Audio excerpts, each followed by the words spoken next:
namanya nawacita. Salah satunya ketahanan pangan misalnya. Ketahanan pangan itu apa? Di porinya penanaman jagung, monokultur atau tumpang sari. Itu mono satu aja dia, tumpang sari bisa di salah-salah tanaman lain. Nah, ketahanan pangan untuk TNI padi gogo namanya. Ah, ini apa dari kampus apa? Itu cara jelaskannya. Masa mahasiswa nggak jelas? Siapa ketua kelas ini? Oh, ketua kelas nggak bisa jelaskan, nanti bingung kami nih. Apa contohnya? Apa mensosialisasikan tentang Muhammadiyah itu salah satu mungkin bisa jadi. Nah, program mahasiswanya teknisnya apa? Apakah yang hukum nanti penyuluhan kerjasama dengan kantor desa bagaimana bla bla bla apa? Ini ada beberapa program tentang sosialisasi bullying Pak, tentang bullying ke SD dan ke ITN. Bullying. Ya. Oke, tidak paham. Itu salah satunya ya. Berarti bullying ini kan ada kaitannya dengan proses aparat penegakan hukum, kan gitu. Nah, bullying itu adalah sekarang yang banyak dilakukan di sekolah-sekolah, mau tingkat SD sekarang, SMP, SMA sudah melakukan. Bahkan pun tingkat kampus sering terjadi. Nah, sedikit saya membahas tentang banyak kali ngomongnya bullying. Bullying artinya persekusi. Sama nggak persekusi? Perundungan ya. Kalau bahasa perundungan sekarang orang ditindas, hak asasinya seperti orang tidak dihargai seperti manusia. Nah, di sini ada dua undang-undang deh. Bahkan banyak. Di Undang-Undang Dasar 45 itu semua warga negara sama kedudukannya sebagai warga negara. Di negara ya, apalagi di hukum, di hadapan hukum. Makanya di Pancasila itu kan ada Tuhan yang Maha Esa. Berarti kita manusia yang punya Tuhan. Manusia yang adil dan beradab. Nah, ini salah satu termasuk nih kemanusiaan yang adil dan beradab. Karena bullying itu adalah cara mempersekusi atau membuli orang, menganggap orang itu tidak seperti manusia, kan seperti itu. Nah, kalau seandainya terjadi pada anak di bawah umur, itu larinya kepada Undang-Undang Perlindungan Anak.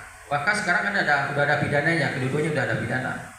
Nah, pada yang sering terjadi ini, berapa sering kita lihat di TikTok itu, yang memviralkannya juga bagus juga viral ini sebenarnya. Viral no justice, apa? No viral no justice kan? Nah, akhirnya viral cepat terungkapnya. Walaupun komennya di sana itu nanti ada kata-kata kemana aja penegak hukum selatan itu biasa. Itu biasa deh. Kenapa? Sedikit kita bicara masalah hukum ini. Karena saya juga staf pengajar di Fakultas Hukum, kejahatan itu selalu lahir lebih duluan ketimbang aturan hukum. Lahir jahat dulu, baru ada undang menyusul.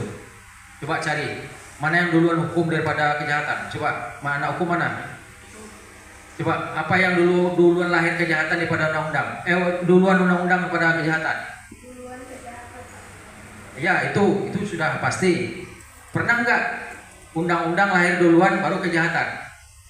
Nggak pernah kan? Tapi pernah terjadi di Indonesia satu undang-undang berlaku mundur. Siapa yang tahu? Satu undang-undang dibuat pemerintah, kejahatan lahir, undang-undangnya tidak ada, tapi undang-undang dibuat berlaku mundur. Apa undang-undangnya? Anak hukum. Ada yang tahu?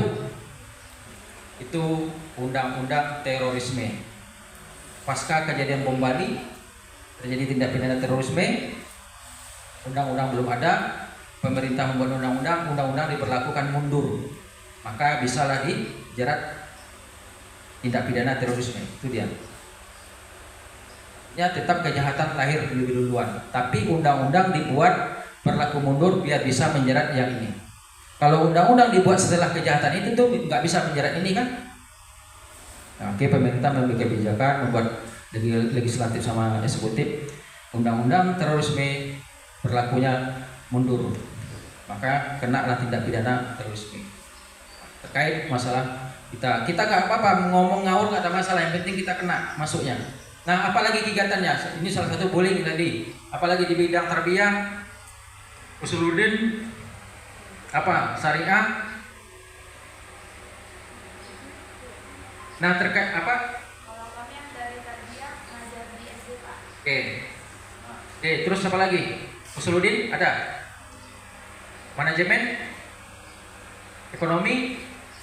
Nah, satukan aja persepsi. Walaupun adik-adik nanti mengajar di tingkat SD, SMP, SMA, yang namanya program yang kekinian itu terkait masalah ITE ini wajib disampaikan. Ini salah satu memajukan bangsa, ini salah satu juga membuat peradaban kita terbelakang. Kan di sini semua dunia dalam genggaman. Kita tidak perlu lagi, kalau mohon maaf, kalau orang luar negeri nggak perlu sekolah tinggi katanya, di sini dia semua. Tapi karena Indonesia ini negara-negara hukum, semuanya harus ada hitam di atas putih. Bukti dia sekolah SD ada ijazah, SMP ada ijazah, SMA ada ijazah, kuliah pun ada ijazah.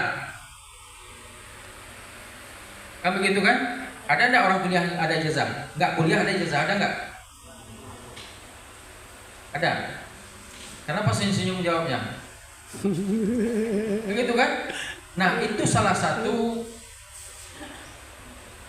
dalam hukum ini kan berbicara masalah fakta dan aturan dan regulasi kan. Kita tidak bisa berandai-andai. Misalnya siapa namamu? Adit, Pak. Adit. Dia tamat SD misalnya. Tentu ada ijazahnya. Ya kan? Apakah orang sebelahnya tahu kalau Adit ini tamat SD atau tidak? Belum tahu. Kecuali dia menggunakan ijazahnya untuk hal-hal tertentu diverifikasi, itu bisa. Nah lanjut, kami di kepolisian ini mencakup keseluruhannya. Ada namanya, saya akan mensosialisasikan terkait masalah sekarang program kepolisian di Polda Riau ini adalah tentang kalau ketahanan